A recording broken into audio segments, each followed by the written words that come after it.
Nous allons voir aujourd'hui la 31e séance et la sophroprojection des capacités. Bonjour madame, bonjour monsieur, c'est la moindre des choses. C'est la 31e séance, comme je vous l'ai dit, elle permet de développer ou d'acquérir des capacités à des moments choisis. On va parler du déroulement de la séance en posture deuxième degré, les mains sur les genoux. Vous faites une sophronisation de base ou relaxation totale du corps.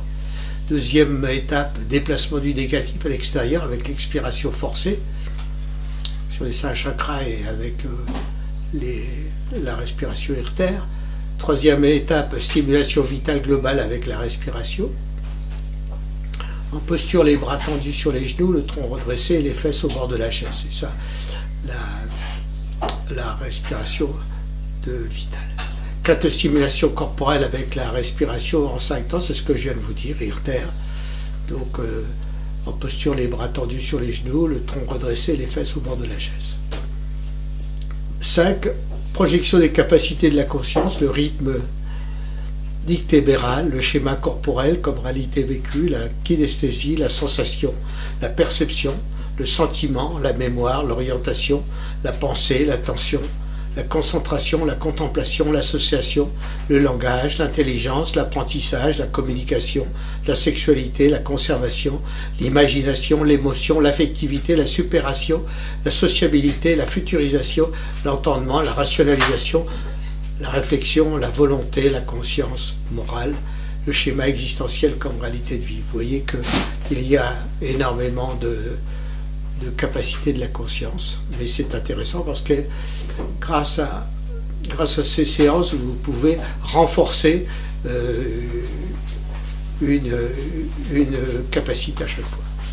En posture deuxième degré, les mains sur les genoux. Voilà. Donc là, vous pouvez, toujours pareil, dans une inspiration, en pensant à cette capacité de la conscience, ou à une expérience que vous avez eue de le passer par rapport à cela, qui était positive, augmenter votre capacité, par exemple, de créativité.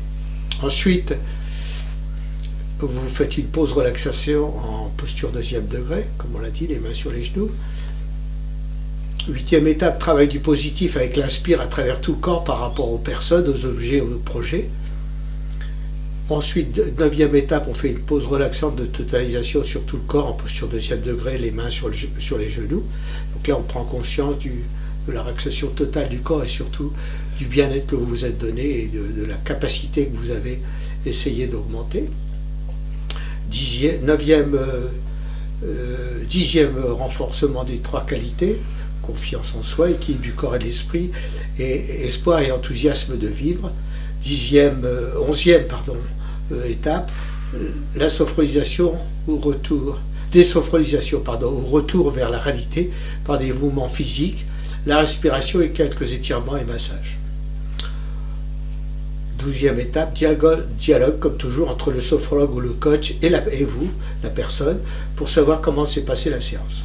Maintenant, c'est à vous de liker, faites votre commentaire afin d'enrichir la séance. Merci de votre écoute, monsieur et madame.